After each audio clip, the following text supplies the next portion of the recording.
सफर करे दे देर थई मेरा सोना बचड़ा बोल तो सही मैं को सफर करे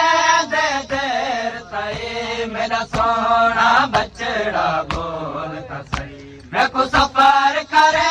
दे देर थई मेरा सोना बचड़ा बोल तो सही मैं को सफर करे दे देर थई मेरा सोना बचड़ा बोल नया कुछ जो नजर नया कमलाश गुले दे देर थई मेरा सोना बचड़ा बोल सही मैं को सफर करे दे देर थई मेरा सोना बचड़ा बोल सही मैं को नया कुछ जो नजर नया कमलाश गुले दे देर थई मेरा सोना बचड़ा बोल सही मैं को सफर करे दे देर थई बचड़ा अखियां खोल त सही सुन खैरुल अमाल में देखो लो मेरा बचड़ा अखियां खोल त सही सुन खैरुल अमाल में देखो लो मेरा बचड़ा अखियां खोल त सही सुन खैरुल अमाल में देखो लो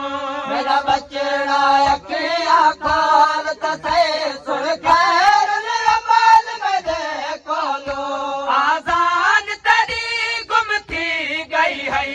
आजान तेरी गुमती गई है आजान गुले दे देर थई मेरा सोना बचड़ा बोल सही मैं को सफर करे दे देर थई मेरा सोना आवाज दी बरची दी टक तलादा प्यार धड़न वेले आवाज दी बरची दी टक तलादा प्यार धड़न वेले आवाज दी बरची दी टक तलादा प्यार धड़न वेले आवाज दी बरची दी टक तलादा प्यार धड़न वेले आवाज दी बरची दी टक तलादा प्यार धड़न वेले आवाज दी बरची दी टक तलादा प्यार लड़ खुल के आगे गले तोड़ी लड़ खुल के आगे गले तोड़ी मैं को पग संभले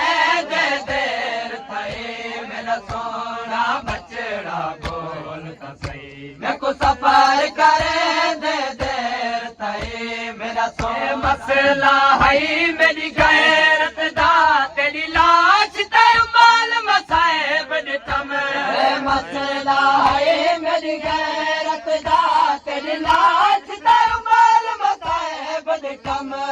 मसला है मेरी गैरत दा तेरी लाश ते माल मसाइब दितम मसला है मेरी गैरत दा तेरी लाश ते माल मसाइब दितम मैं को भेड़ दे सारे ते पाकिरदा मैं को भेड़ दे सारे ते पाकिरदा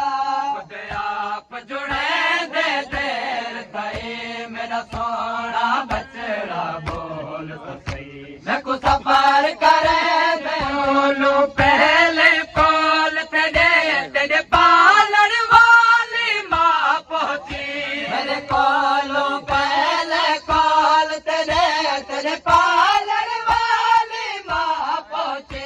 मेरे कॉलो पहले कॉल तेरे पालन वाली माँ पहुंची मेरे कॉलो पहले कॉल तेरे पालन वाली माँ पहुंची उठिया नजरा उमतियां जा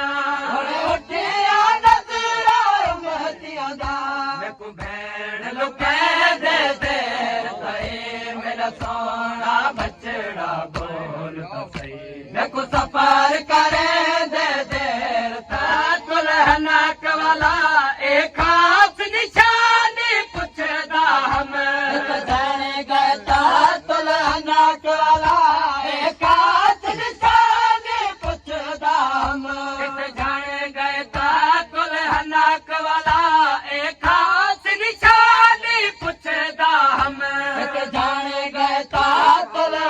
पाक वाला खास निशान पुछदा हम हिक राहगीरा नाल में को हिक राहगीरा नाल में को खड़ दे